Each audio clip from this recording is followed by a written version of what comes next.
Number 1.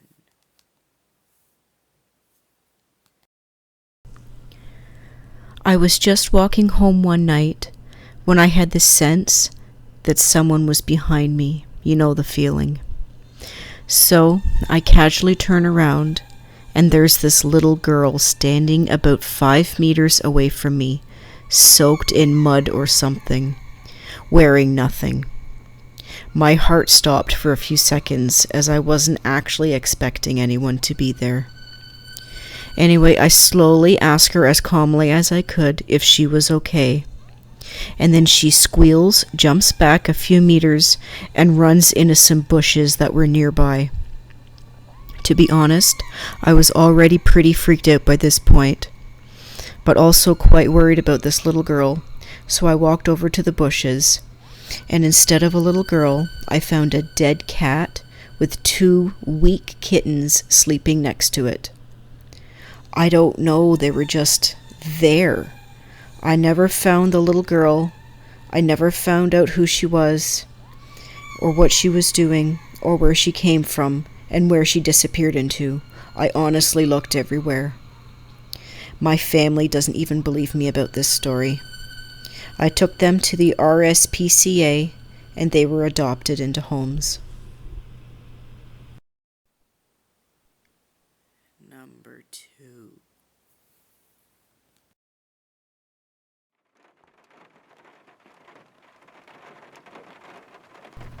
When I was about 10 years old, I lived in a neighborhood that was being developed. There were only about 3 completely developed streets at this time, but all of the roads of the neighborhood were cut out and shaped, and about half of them were paved. This made for the awesomest bike track of all time. My cousin and I hung out all the time, and we rode our bikes for hours around the neighborhood.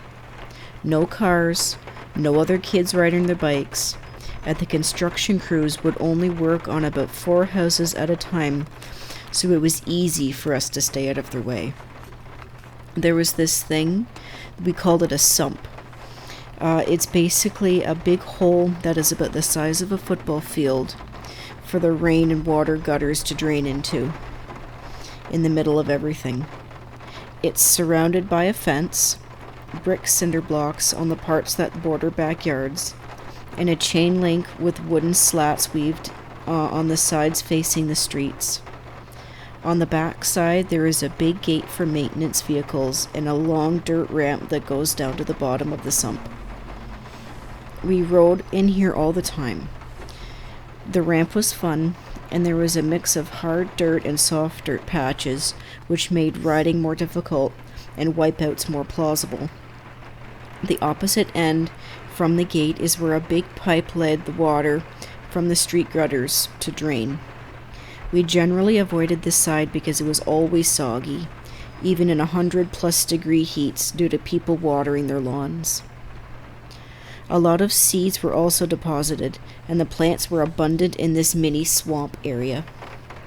The neighborhood was at least 5 years old by this time, and some of the vegetation had grown up quite large, I'm assuming because of the constant water and other weird shit drained from people's lawns.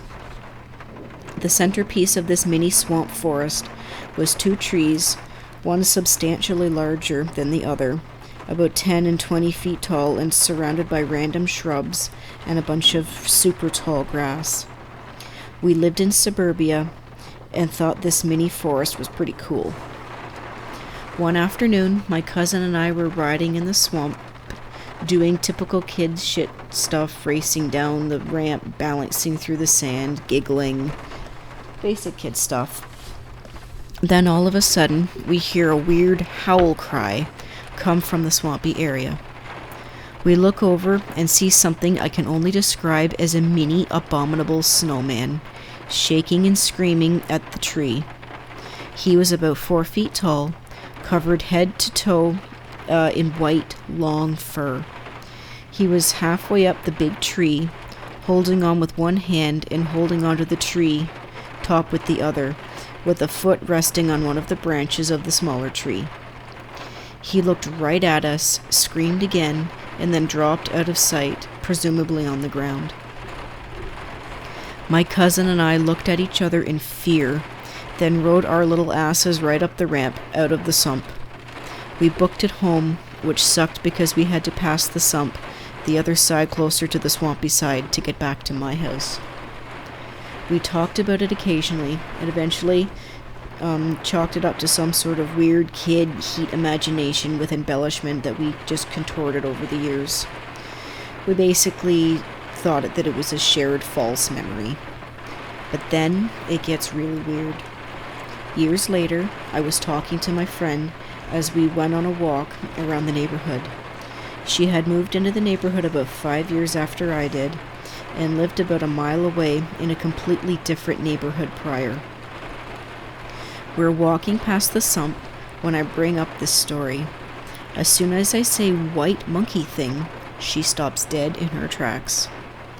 She tells me that she saw the same thing around the same time I did in her old neighborhood. She was about 10 as well, with another one of our friends who is a couple years younger than her, the same age as my cousin. It was right around sunset in the summer, so the sun was down, but the sky wasn't too dark yet. As she took the trash around the corner of the house, they hear the trash can lid fall off, and then they saw this thing. The 4-foot-tall, white, furry monkey thing. It saw them, shrieked, then ran through the neighbor's driveway and down the street. They ran inside. We didn't know each other at the time. We wouldn't meet for another couple years. Our neighborhoods were not connected. They are divided by multiple neighborhoods and very large main street. Based on our ages, we're pretty sure it was the same summer. I don't have an explanation. We'll never know what it was.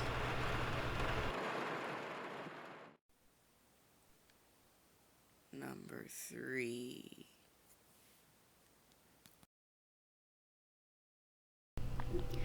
When I was 2 years old, my dad and one of his best friends were drag racing each other. They were involved in an accident, and my dad rolled his car and was in the hospital for several months. His buddy in the other vehicle did not survive the accident. The innocent casualty in this accident was a black lab that was also in my dad's friend's car. About a week after the accident, my mom said a black lab showed up on the doorstep, and she could have sworn it was their friend's dog, who it obviously wasn't because the dog had died. She was a little creeped out by it, so she scared it off. The next day it was back and just sat on the front deck all day and the next day and for a few weeks after. Eventually, she tried to get it to come in the house because she knew it wasn't aggressive, but it refused to come inside and it just sat outside. It sat there every day, day after day, until my mom picked up my dad from the hospital. It was there when she left, but it was gone by the time she got back. It never showed up again. This story gives me the willies, but it is pretty cool, whatever the significance of it is. Number 4.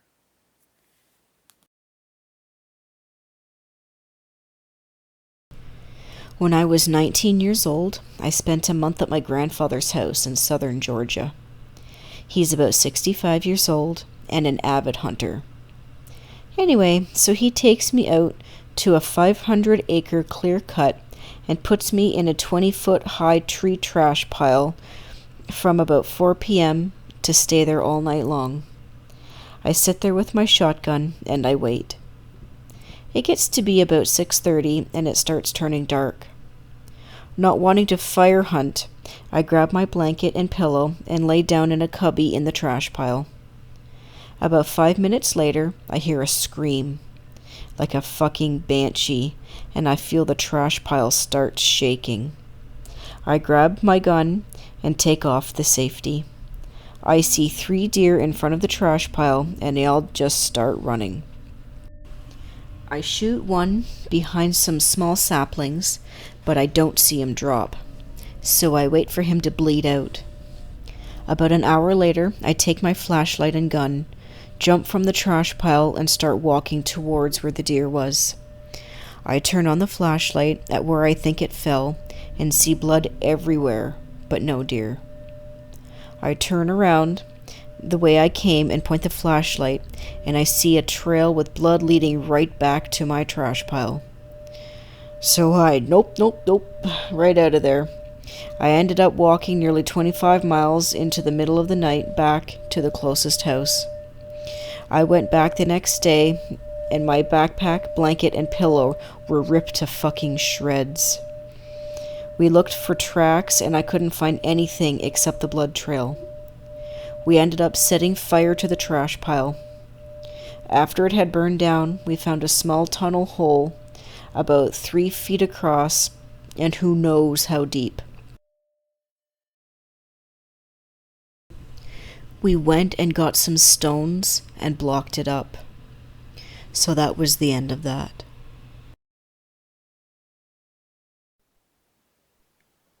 Number 5.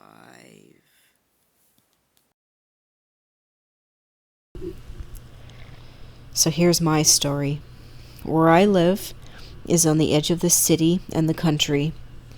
5 minutes one way, you get cows, and 5 minutes the other way, one of the biggest cities around. My neighborhood was built 20 years later than the neighborhood behind us, which is a bunch of shacks on a dirt road, basically. The people behind us were nuts when I was first born in my house. I'm talking like they were extreme rednecks to the point where it was unbearable. They would drive their four-wheelers through our property with little me running around. They left their junk everywhere. They were drunk constantly. Every negative anything associated with rednecks were these guys in my neighborhood. There was one in particular who was just batshit insane. He abused his family and animals to the point where bruises could be seen on everyone. These dogs are important. They died before I was even born, but the dad was kind of a cult leader. He had one of his get-togethers, and his dog was barking like crazy. So what did he do? Go around back, bring the dog to his get-together, and slit its throat, drained it of blood, and cut off its head. My mom hears this story from his daughter, who was her hairdresser. They started talking because she realized they only lived 100 meters from us. So then I'm born after this crazy father leaves the neighborhood behind. I can't remember why. He might have been running from the police. And at the age of 2, I began having horrific night terrors. It was of this dog that had only a head and no body, and it would be sticking out of a window at the top of my front door. He would try and take the bodies of other people because he had no body, and it was just horrifying. I was terrified of my front door. I mean, at 2, I would point at the front door and cry, "Doggy!" I couldn't even really speak at this age. This went on for 10 years. I constantly refused to go up the stairs alone. They were right next to the front door, until I was 12. I had horrible night terrors from age 2 to 12 of this one dog. Every night, different dream, same dog, same ordeal. Then one day when I was 12, we made up. He apologized for terrorizing me for years, and he became my protector in my dreams. Literally. I had some nightmare syndrome where I have nightmares at least 5 out of 7 times a week, and in about 10 of those since age 12, he has been there to knock down the baddies, this bodiless dog. Only after telling my mother about this did she connect the story, and well, I think it's weird for a 2-year-old to have a nightmare about a bodiless dog and have it continue for a decade. The dog that was killed was the same breed of dog that was in my dream.